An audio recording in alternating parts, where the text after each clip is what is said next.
ആദ്യം എനിക്ക് നന്ദി രേഖപ്പെടുത്താതെ തിരുവനന്തപുരത്തൊട്ട് എടുക്കുകയാണ് വി ശിവൻകുട്ടിയോട് നന്ദി രേഖപ്പെടുത്താതെ പറ്റില്ലല്ലോ.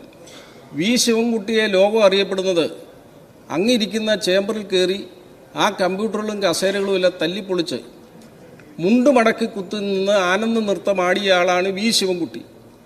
അന്നാണ് ലോകമാദ്യമായി വി ശിവൻകുട്ടിയുടെ ശുഷ്കാന്തി ലോകമെമ്പാടും കണ്ടത്. കേരളത്തിലെ ഒരു MLA ലോകത്തെമ്പാടും അദ്ദേഹത്തിന്റെ ശുഷ്കാന്തി കാണിച്ച ഒരു സമയമായിരുന്നു അന്ന്.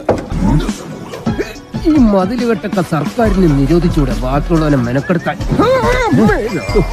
ആദ്യം ബ്രഹ്മചര്യം പോയില്ല. ഞങ്ങള് പഴയ ഫ്രണ്ട്സാ. ഉറക്കം വന്നോണ്ട് തോളിലിട്ടതാ.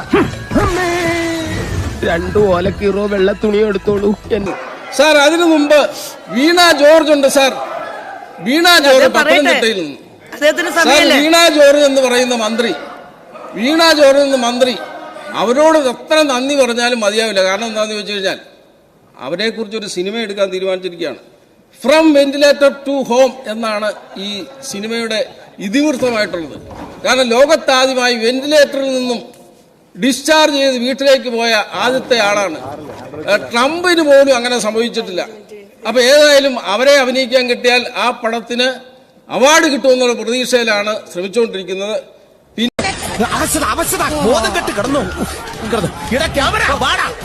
ചേച്ചി, പത്രക്കാരെല്ലാം അവിടെ വെയിറ്റ് ചെയ്യാണ്. നല്ലൊരു ഇന്റർവ്യൂ കൊടുക്കണം. കറിക്കേ, ഇത് എവിടെ തുള്ളിച്ചാടിക്കൊണ്ട് പോണത്? അങ്ങനെയല്ല, ഫുൾ അവശത. അതെ, കണ്ടോ? ഫേമസ് ആയത് കണ്ടോ? നമ്മളെ ചാനൽ പ്രൊമോട്ട് ചെയ്യുന്നത് കണ്ടോ? ചെറിയൊരു ചതവേ ഉള്ളൂ. ഈ കെട്ടിന്റെ ആവശ്യമൊന്നും ഇല്ല. പക്ഷേ എനിക്കും എന്റെ പാർട്ടിക്ക് ഇത് ആവശ്യമുണ്ട്.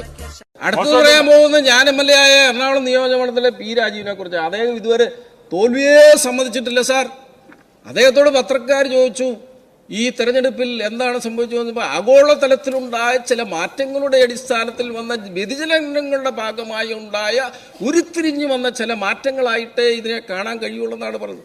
വീണ്ടും അദ്ദേഹത്തോട് പത്രക്കാർ ചോദിച്ചപ്പോൾ ഹോർമീസ് കടലിടുക്കിനിടയിലൂടെ വന്ന അന്തർവാഹിനിയിൽ നിന്ന് ഒലിച്ചു വന്ന ലാവയിലൂടെ പ്രവഹിച്ച ചില മാറ്റങ്ങളാണിതെല്ലാം എന്ന് അദ്ദേഹം പറഞ്ഞു. അപ്പൊ വീണ്ടും പത്രക്കാർ ചോദിച്ചു ഈ കളമശ്ശേരിയിൽ എന്തുണ്ടായി എന്ന് ചോദിച്ചപ്പോൾ ആ കളമശ്ശേരിയിൽ എന്തുണ്ടായെന്ന് ചോദിച്ചപ്പോൾ പറഞ്ഞു തോറ്റിട്ട് ജയിക്കുകയും ജയിച്ചിട്ട് തോക്കുകയും ചെയ്യുന്ന ചില പ്രതിഭാസത്തിന്റെ അടിസ്ഥാനത്തിൽ റിട്ടേണിംഗ് ഓഫീസർ കൊടുത്ത ഒരു സർട്ടിഫിക്കറ്റിന്റെ സാങ്കേതികമായ അടിസ്ഥാനത്തിൽ ചില മാറ്റങ്ങൾ സംഭവിച്ചതായിട്ടേ പറയാൻ. താത്വികമായ ഒരു അവലോകനമാണ് ഞാൻ ഉദ്ദേശിക്കുന്നത്.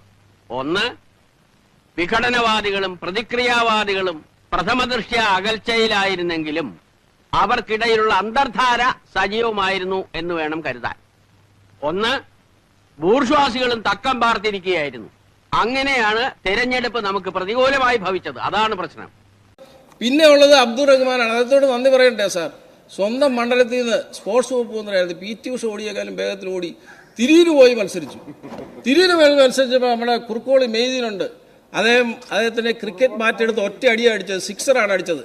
മലപ്പുറം ജില്ലയിൽ പോലും നിന്നില്ല സാർ. ഇപ്പൊ എവിടെയാണെന്ന് കണ്ടുപിടിക്കാൻ പറ്റില്ല സാർ. പിന്നെ അടുത്ത് കോഴിക്കോടുള്ള AK ശശീന്ദ്രനാണ്. AK ശശീന്ദ്രൻ ഇപ്പോഴാണ് കാര്യങ്ങളൊക്കെ മനസ്സിലാക്കി വരുന്നത്. കാരണം അദ്ദേഹം മന്ത്രിയായതിനു ശേഷം 5 വർഷം അദ്ദേഹത്തിന് എന്താണ് നടന്നതെന്നൊന്നും അറിഞ്ഞുകൂടാ. നിയമസഭയിൽ വന്നുപോയി, സെക്രട്ടേറിയറ്റിൽ വന്നിരുന്നു പോയി.